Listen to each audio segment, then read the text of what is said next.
back to Through the Veil podcast. I'm Elle, I'm Camille. and this is the podcast where we seek to demystify, develop, and celebrate our spiritual gifts all through a faith-based lens. It's been a minute, like a whole 3 months, three, four, three, since we were here last. So welcome back, everybody. We're really excited to get started again. It's been a lot of changes this summer. I am zooming in here from South Korea. My family of six made the giant journey across the ocean, and it was an adventure.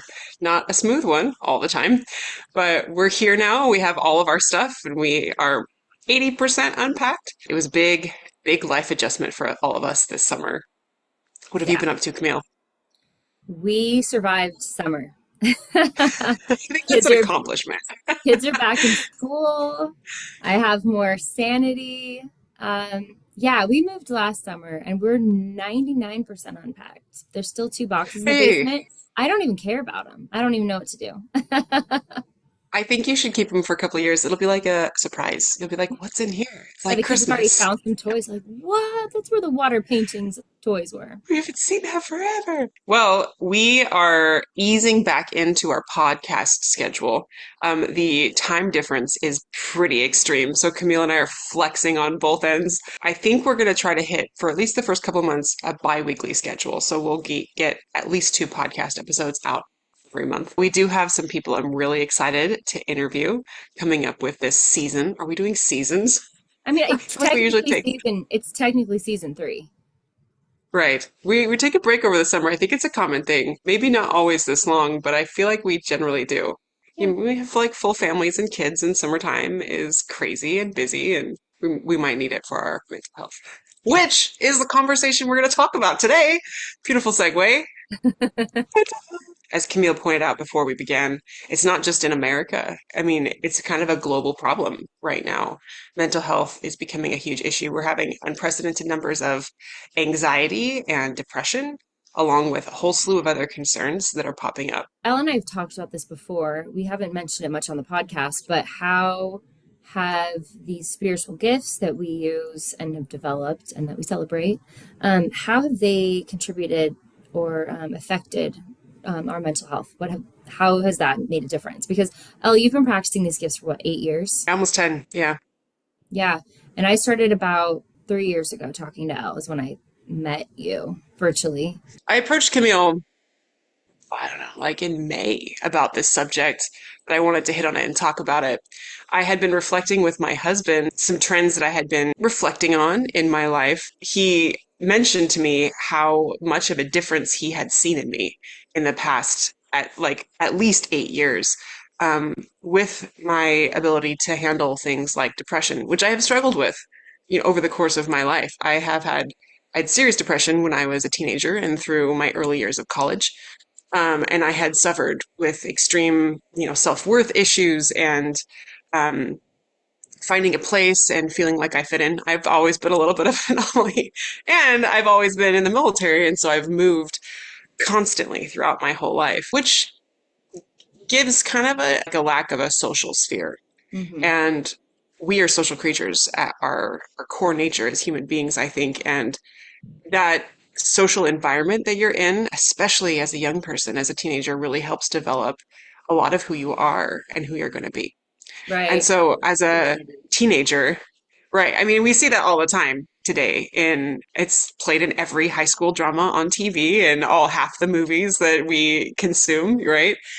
Um, and I was very stereotypically that kid that didn't fit in. And then I would be there for 2 or 3 years and then I would move.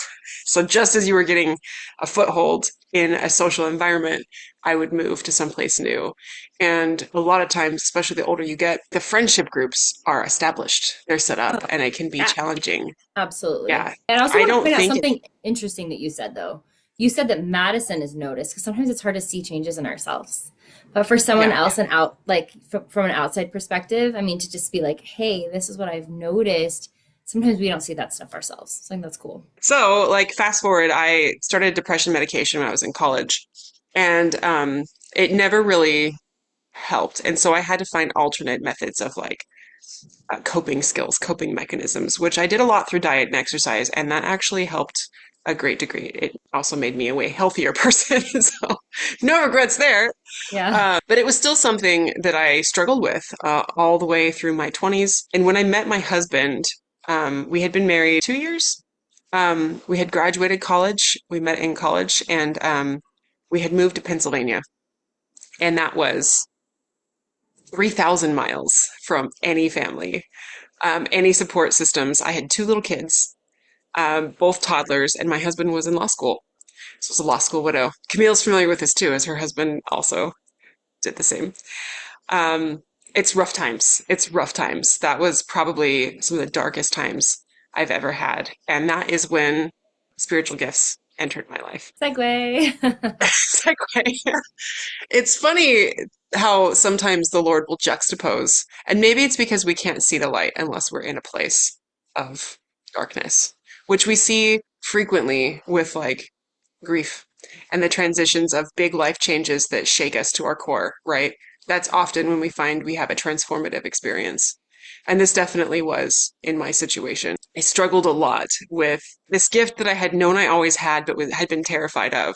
And all of the spiritual experiences I was having with the Lord pushing me towards the development of this gift, whether or not it was okay to do, whether or not it was evil, like whether that's going to be damned forever by, indulging in these crazy things that would happen to me. But I had a couple of huge life shifts where I realized that I had been carrying anxiety from this gift for my entire life, and embracing it and accepting it and finding the ways to handle the things that I was experiencing completely shifted my worldview and my perspective to the point where I had a moment of sudden realization where all the weight like came off of my shoulders, and I was like, I didn't even realize how much I was carrying. Like I had been weighed down for, 28 years. So like you said before, Camille, sometimes it's hard to see it in yourself. I don't think that there is a way to interact with the spirit world and not be edified or changed.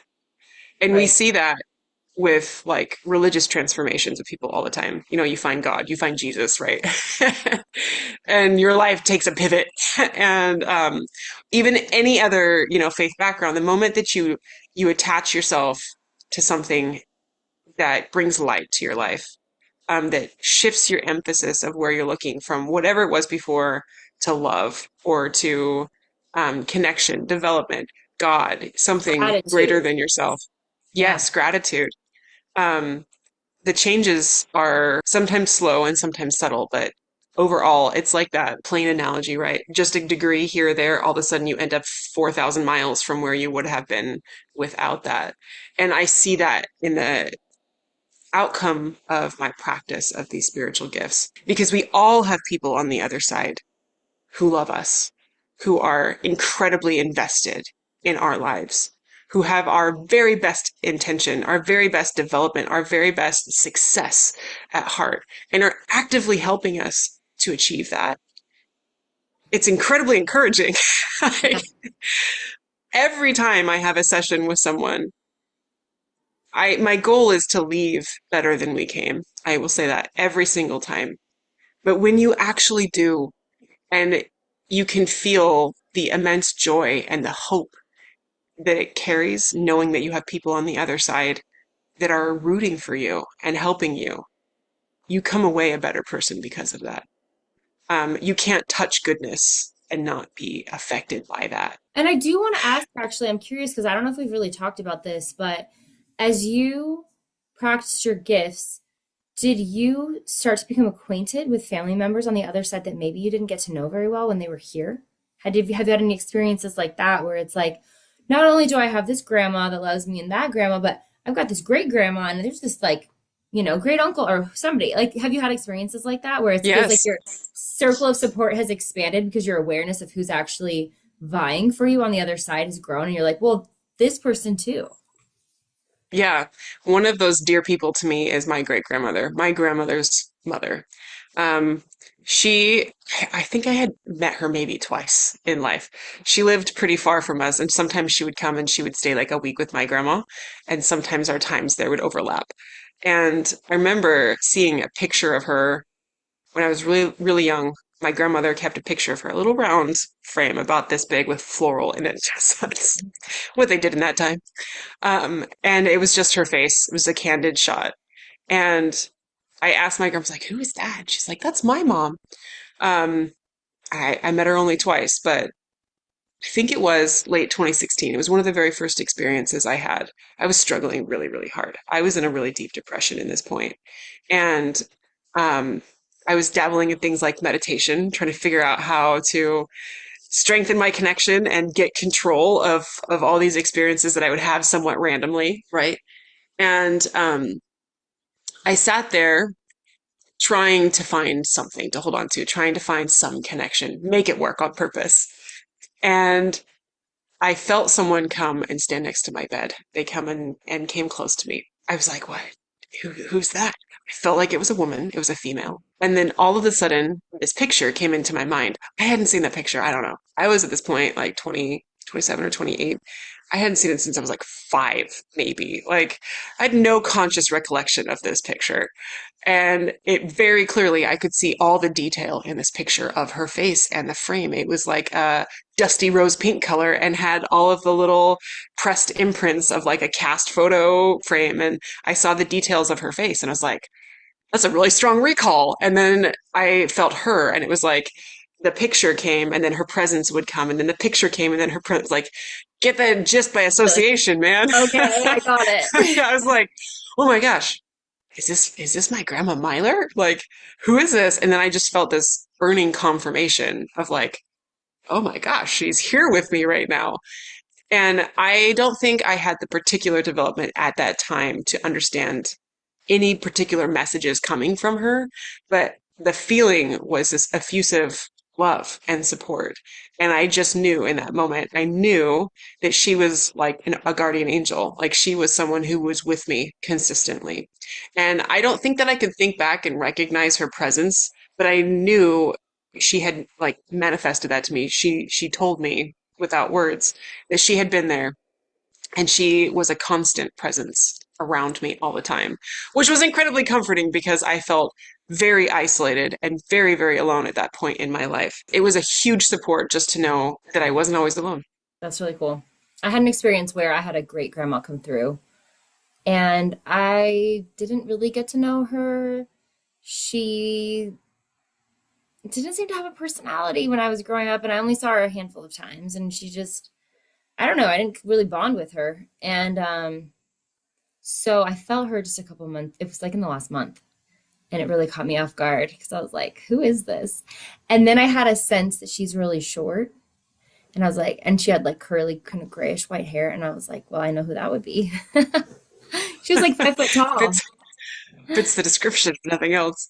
I Yeah. think it's such a shame sometimes because as we get older, like physical time, like disability just robs us of a lot of our zest and sometimes Oh, even our totally. personality, Well, right? and I was Things become a lot 14 when she harder, died. So it's not like right? A she little wasn't, self-involved. well, yeah. And it's not like, I don't know, we didn't You have the didn't kind take of the time, relation. probably. It's slower when you're elderly. Like everything moves slower, and so young people, I think, move quite too fast in Yeah. to like make that connection on like a real personal level. A lot of time with older people. Yeah. And she had dozens of great grandkids. I don't even know how many. So it's not like Yeah. I was one and only or anything like that. I'd say hi to her, but there wasn't like this strong bond. I did actually have a close bond with another great grandma that I only saw like a couple times, but we just kind of clicked. Like, I don't know what it was, Mhm. but yeah. Anyway, she came I find a and I was appreciative. I was like, that is so cool. And I get to like kind of get to know you a little bit better than I could have when you were here. when we pass into the next phase of our, human development into the spirit world, we often get the vibrancy back of who we were. Oh, And absolutely. so I I feel like you're getting to know the real them, right? The full them in that aspect that Hmm. you probably couldn't do anything more than touch on when they were here. I think the practical side of me is constantly at war with the spiritual side of me. I'm like, but what difference does it make? Like, does it really matter that We have all these invisible people who are hold like have this invisible net that's supporting us in our life. What does that even mean to support? Like what does that even matter when I have real physical needs right now?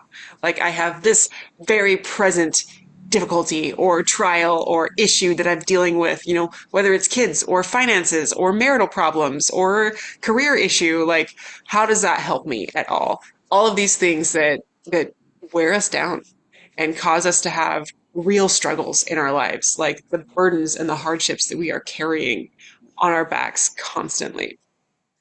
And I think the practical shift here is that when you engage in any form of spirituality, like I was talking about earlier, it causes us to shift our focus. And it is kind of like that whole gratitude practice. Psychologically, people who practice gratitude have way more successful lives, live longer, have better health, have better social relationships with other people, are happier in general, right? Those are all goals that I would love to meet. Um, it's very much like that. You're shifting your attention off of yourself, off of your problems, into a greater, longer term perspective. And it puts all of these things that we are carrying into perspective in a way that allows us to be stronger in bearing those burdens every single day, right? There's that saying, like, it came to pass not to stay. Mm, So, in the grand scheme of things, what is this one moment in time, right? When you know that you have a greater connection to human beings here and there and yet to come, it makes you feel maybe healthily less significant, right? Gears back the narcissism just a little bit, but also helps us realize that there is a work and a purpose and a thing for us to do here and why it matters that we're here and what we're doing matters that we're here, what we're meant to learn while we're here. And that shift, I think, is really, really key in helping us, have a better focus on what is really important in our life. And oftentimes, what's really important isn't the thing that we're stressing about right now in this moment. And yeah. that's huge. Um, and I think the other thing that practically helps too is kind of what I was hitting on before is when you feel the immense amount of love and support that comes from the other side, that comes from having a spiritual practice, that comes from connecting yourself to God. There is no way to not be changed by it. Um, One of my favorite scriptures states that, like, the practice, summarize here, the practice of religion will change a person even more surely than, like, the sword will change a person, like threat of injury will change a person. And I have seen that to be true. The connection that I feel spiritually, the openness and the awareness that I feel spiritually, and the way that it has connected me to my Savior and to my Father in heaven has severely altered the course of my life in really, really positive ways. That is where happiness comes from. That's the enduring kind of happiness that I think all of us are looking for that seems to be so hard to find. It's interesting. When we were prepping for this episode, I was like, well, how has this gift, using, my gift, changed or affected my mental health? Um, I started practicing this gift in my late 30s. So, like 10 years later than Elle did. Um, and I've, it's funny because I was talking to my sister. She's in the medical field. Um, she's got her PhD, and she's just into things medical and even mental health. We were talking about ADD because it tends to run in our family. And I did not get diagnosed until I was in my late 30s. And she was giving me a statistic, and I've seen it somewhere else too, that 80% of women that have depression and or anxiety that are in kind of their late 30s, early 40s, a lot of them have ADD, and it's just Yeah, undiagnosed. undiagnosed ADD. I've Yeah. heard that same statistic. And I think it has We're to do the with undiagnosed perimenopause. generation. We are. That too. And perimenopause is just starting to like actually become a term that people know and understand. And there's brain fog associated with it. Our hormones are fluctuating. So we're going to be more distracted, of course, and in a digital age as well. It's easier to be distracted. So I finally got diagnosed like maybe 4 years ago. And it's interesting because I didn't get medicated even though I got diagnosed. I think I started something a few years ago and it worked for a while and then it stopped working. And so I just sort of let it be. But the meditating that I do to prepare for a session or in like practicing has really grounded me and slowed down my brain and helped me have to like be in the present moment and to not feel scattered and overwhelmed. So it's helped a ton. Um, that being said, I did just get prescribed Adderall. I take it a few times a week. That's it. I got to be careful with that one because it does cause me to like have issues with my muscles sometimes hurting. So I just take it as needed, but I don't take it most days.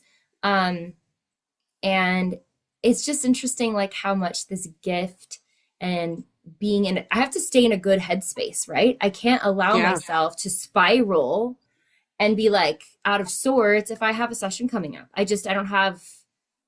I don't have the ability to do that because it'll sabotage what I'm trying to accomplish in a session connecting to someone's loved ones. I can't be in my own head. Have to be able right. to be in a place where I can receive and not be, distracted with my own life. So I'm sure I've already shared this on the podcast, but we were struggling when we were living in California because my autistic daughter was having crazy meltdowns. And one of them was so bad that our next door neighbor called the sheriff. And the sheriff came over to our house and she'd actually we were moving and we were packing. And so we were like a couple weeks out from actually moving. And she'd climbed up some of the boxes we had stacked in the garage. So she'd fallen and gotten a scrape from one of the boxes on her arm. So the sheriff comes over and they're like, "Whoa, what happened to your arm?" And she was like, "I was climbing on boxes." And it was fine. The sheriff gave her like a lollipop, talked to me and my husband, and we're like, "Yeah, she's autistic. She's not on the right meds right now. We're actually moving out of state to get her better medical care. It's not working out for us here." Um, I had a session that was like 15 minutes later, okay? And the neighbor, the sheriff, was doing it in a way to be vindictive because she knew she could have just texted me to be like, "Hey, is everything going well?" But she was mad at my kids because she thought they had been ding dong ditching her while her baby was sleeping. And so she just didn't care and she just wanted to like get back. She was being vindictive. And she was just like a disagreeable person. So I had the choice to be like, "I hate my neighbor. She sucks. She's the worst person in the world." And to spiral or just be like, "Wish she hadn't have done that. She's mean. She's cranky. I need to stay in a place of love and positivity because I'm about to step into this session with someone." And when I feel almost like I'm being tugged on a lot by my own personal life, I go back to what it felt like the first time I got a reading to connect to Wesley and like how much anticipation and hope I had for that. It was with you, Elle. And I just go back to they want to connect to their Wesley, whoever that person might be. It might be their mom, it might be their dog, but they have a Wesley that they miss. And this is my chance to help them make that connection. So I need to put my stuff over here, get here, focus on love and gratitude, and see what comes through. So Yeah. I I don't think the have time personal for the nonsense. responsibility, I don't have time for it. yes, you have to live your life in a way that is above that level, right? Um, I think there's a lot of metaphysics about why that could be the case with spirit communication, like particularly. I think with any spiritual gift, these are gifts given from God, right? They come from a higher place. They come from a place of like really high level frequency and vibration. This is our divine nature as children of God, children of a loving God who is giving us capacities of his own ability of gifts, right? Things that he wants us to have to help other people, to help ourselves, to better our lives, to connect each other, to build his kingdom and do his work, right? So, in order to do that to the best ability that we can, we then have to become more like our father in order to get them to work well, right? So, um, especially as like personal development catches up, I think we can begin to see spiritual development, like spiritual gift development, begin to really boost up to get to a higher plane because we are as people becoming more like our Father in heaven or like Christ, right? So when we really link up to that divine nature, we see that these gifts, which are part of our divine nature, flourish. But in order to do that, we have to make a conscious choice to be better people, to live our lives in a higher way, to change. This is the atonement happening, right? This is what that is, and that looks like in our life, whether or not it's for the emphasis of spiritual gifts or just because you need to make a life change to be a better person. Like those things, they work in conjunction. And so you making that choice right there, I'm like, it works. It works. And by default, over the course of many small corrections, we become such better people. We become people where eventually it's not, you don't have to go through like all the mental hoops to go, okay, I'm going to make a gratitude choice here. I'm going to make a nice choice. I'm going to make a kind choice. I'm going to make a loving choice. Love, light, you don't have to focus on that anymore. It becomes part of who you are. It Yeah, becomes it's incorporated in a very natural way into our personality, into our spirit, because we are doing the work to put that in to become a better person, which is faith. It's absolutely. religion, Yeah, and religion at its best. I do see that like the more I've practiced these gifts, and I've taught this to people too, it's because I have an acronym for grief that I teach in my little free class on how to develop, like a connection to the other side and to your loved ones. And the E in the acronym is effort. You have to put effort in if you want to learn these skills. And the F is flow. Once you put in a lot of effort, it becomes more of a habit. Instead of doing something, you're being something. And that's Yes. not to say that because I've been practicing these gifts for a few years now that my life is just fundamentally easier, but I do have more tools. And so if I do take a step back or two, I can get back on track more easily because I've been practicing and I can get into that flow. Life is never going to get easier. I think it's harder, actually. Oh, Look at me sitting don't here. be the deliverer of bad news. Come on, keep it It's an light. uplifting podcast, guys. Yeah, 2025 has been a doozy. It's been a really hard year for our family for a lot of things. Last year wasn't a piece of cake either. And I have these conversations with people. I'm like, I'm ready to get off the ride now. Like, ready for You're like, 2026. Like, I need when that. is this over? Yeah, I'm like, haven't I built up enough good karma that we're past this? Like, I feel like we should be moved on. But the difference is that the resiliency builds because of these things. Because you have perspective, you have faith, you have more light to light your life, right? And so when those dark times come, they can't stay because you don't let it stay. You are a different person than you were before, and that lights your life. It makes you able to make different choices from day-to-day ways of thinking all the way into how you interact with other people and the outcomes of both of those things, which trickle down to the very subtle nuances of how you experience your life, right? And so the difference that that one thing makes is transformational in the way that you view absolutely everything, right? The burden's not gone, but the way that you experience it changes. Your capacity for it is more, and your Yeah. ability to recover from it is a lot quicker. And you don't feel alone in doing it because you have a bigger connection to a community outside of yourself. And loneliness, I've heard, is like, again, I don't have the statistic in front of me, but they're saying loneliness right now in the world is just as deadly as cancer for a Yes, lot of people. I've seen that. Yeah, Yeah, and I do want to, I feel like this is a perfect time to put in a plug.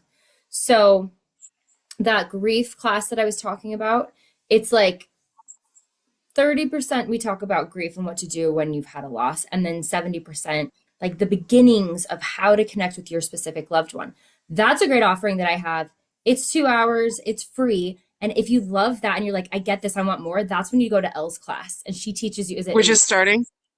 Yeah, Yeah, it's an 8 week 8 week 8 weeks. course. We have another round starting in like 2 weeks. So, Right. And I but I'll be have, doing another one in February. Yeah. yeah, I have somebody who asked me, wonder about my development class. And I was like, you mean my 2 hour little like intro? And then I'm passing her to you. So yeah, people ask me and I'm like, I don't actually teach that class. Elle teaches that class. I'm putting together other classes. Like I have a book club I'm doing on near death experiences, which is exciting. But I'm leaving that development class in Elle's great hands. That's where I I refer not that I don't ever want to teach something like that, but I just don't see it in the foreseeable future at all. And I just feel like maybe I'll have like a practice circle someday, but Elle's doing it beautifully. I'm passing them on, and I do other stuff. So if you want to take like I don't want to say intensive in like a negative, like it's intensive. It It's like, it is intense. but it's like it's just full of good information. And you can decide Yeah. like how intensely you take it. It's just if you really want to get to the heart of how of spirit communication and be able to not just do it for yourself but for other people, take Elle's class. I mean, also for yourself, it is completely applicable because I don't know that everyone is called, particularly with this gift, to use it in a public way. Well, And I I don't think we wasn't. need it. I took the Yeah. class for You didn't me to think you connect were. to Wesley. And then little did Yeah. I know that God was like, oh, we're not done with you yet. And then I was like, okay.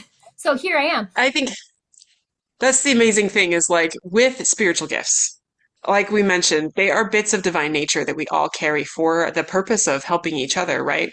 Not everybody has every gift. I think we have, I'm going to rephrase that. I don't think all of us have every gift in the same degree.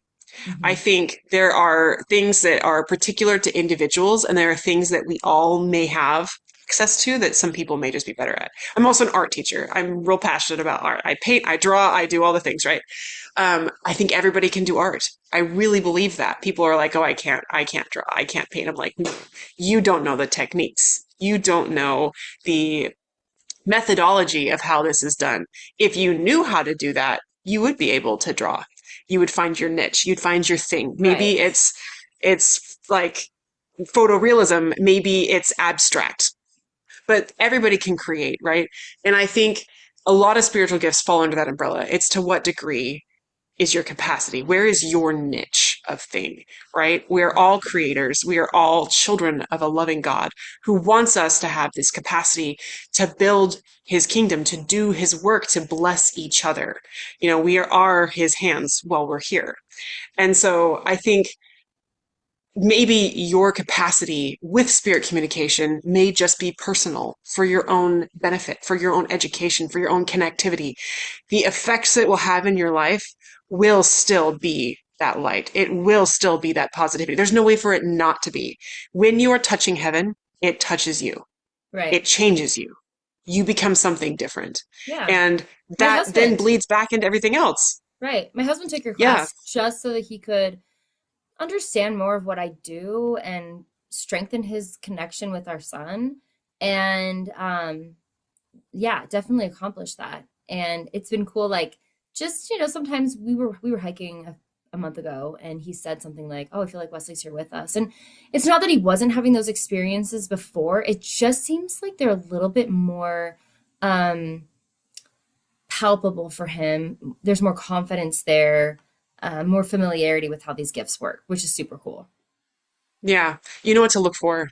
It teaches you how to recognize that in yourself, but more importantly, it teaches you to be confident in recognizing those things when they Yeah, happen, because they happen to exactly. everybody. They happen to Right. everybody, but you might not believe it. You might not give it credence. Whereas when you've seen it be proven over and over and over again in a class, you're like I had one student the last round, and I was sitting in on his very first time practicing with someone else. And they were both like blown away, like, how did we do that? How did we know? How did we get that information? Oh my gosh, is this all real? I was like, what other proof do you need? Yeah. Like, yeah, and I think that kind of confidence can only be gained in practice, in use. But I think any other spiritual gift is the same way. There, it's the diversity is astounding. It's not just all, spiritual communication. Sometimes it's healing, sometimes it's belief, sometimes it is being able to be sensitive to other people, right? We've talked about several of these on this podcast, sensitive to energy, sensitive to God, sensitive to the presence of, of spirit or something. So I think any of these pockets that you can develop will positively benefit your life in those ways. But of course, if you want to hit on that kind of development, we're here for it too. Yeah. Yeah. I wanted to share a story. I was kind of in that same reflective space just a couple days after I had had that walk with my husband. And one of the things he pointed out to me, which I've heard Jeff point out about you too, is that this has given me a sense of purpose where I didn't necessarily have one before. And it has helped me feel like I can contribute to the world around me in a meaningful way.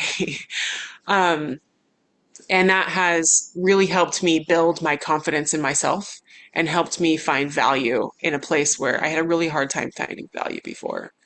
And I was vacuuming. This was like 2 weeks before the movers came, I think. I had like just shampooed I have this big deep blue shag rug that we had in our living room. And I have 4 kids, so it gets nasty. So I had shampooed it and I was vacuuming. And I was listening to Alexa play some music. And as I was vacuuming, I had this thought of like, I don't have those doubts about who I am anymore. I don't have doubts about the value of my soul, of what I can contribute, of who I am as a person anymore. It's been years since I have had that kind of deep depression and that lost feeling of not knowing myself and not knowing what I can give and feeling unlovable. It's been a very long time. And a lot of it has been with me finding myself and my connection to my God with this gift. Um, as I was sitting there reflecting, I was thinking about I deal with suicides a lot in Mm. this work. They are a constant theme, and I have had many people in my life who have been touched by suicide. Um, I've spoken about it many times, but my brother-in-law, the year after we got married, committed suicide. And I was thinking about him. He's a constant addition to our lives. He pops in all the In the most time. surprising ways. Surprising ways, sometimes really inappropriate ways. Um, And I was thinking about that very serious subject and about how many people that I have connected with on the other side who have dealt with this very same problem. And it was one of the reasons that contributed to their passing. And as I was sitting here, I was thinking of the worth that we assign each other. And if we could only see each other through the eyes of God, through the eyes of those people on the other side who love us, we would be completely different people. We'd be a completely different society. And all of us matter. Every single one of us have a purpose. And it moves me. I get really emotional about it because I understand that now in a way that I struggled with for most of my life up until this point. And I love people in a way that I have not been able to love people before. And I was sitting there vacuuming, thinking these very serious thoughts. And for some reason, Chester Bennington came to mind. And if you don't know who he is the lead singer of the band Linkin Park, um, which was very influential to me as a teenager. I was all into the rock scene.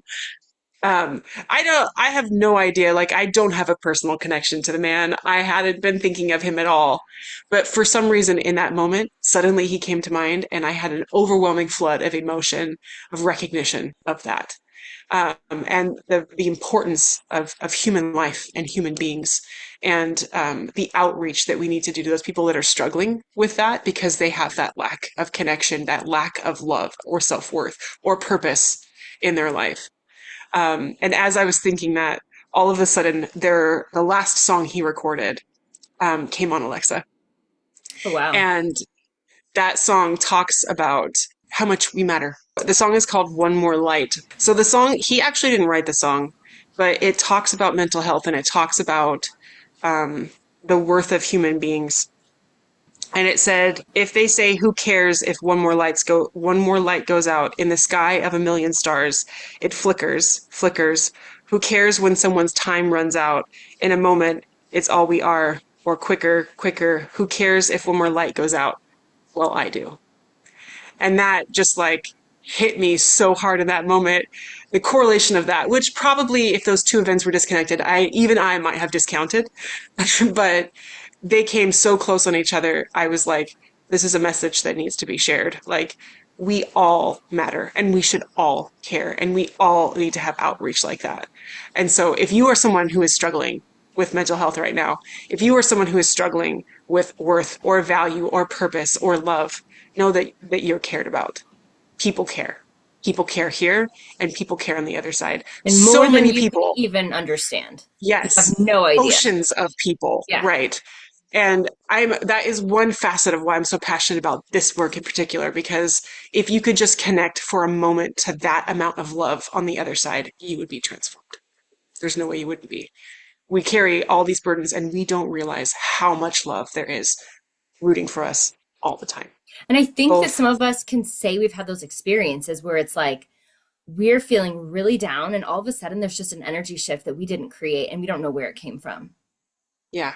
And I think definitely It's like God. God, but also sometimes our loved ones acting with God can be the ones that are Right. specifically, taking care of us in those moments too.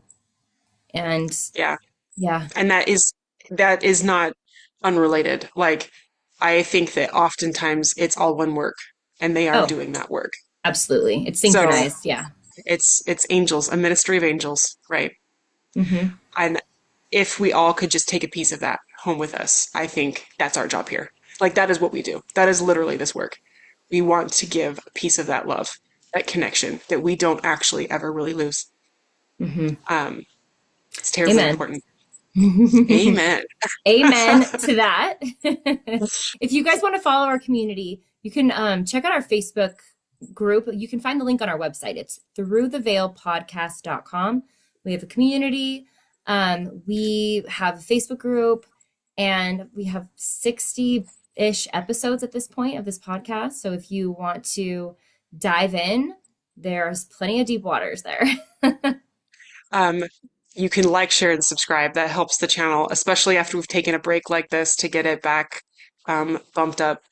Share it with your friends if you have anyone who needs to hear uplifting messages like this. If you have thoughts about content, if you have questions about things or experiences that you would like to share, let us interview you. Yeah. We love a good interview. Right. Yeah. And if you have friends that kind of have this gift, and whether they're practicing in them or they're more latent, invite them to watch the podcast so they can feel that community, because it can be isolating. And that's why we're here. That's why we've created what we've created, is to help people feel like they're not alone, and that these gifts can be celebrated. They should be celebrated. Thanks for being with us today. We'll see you Yeah. guys next time. See you next time.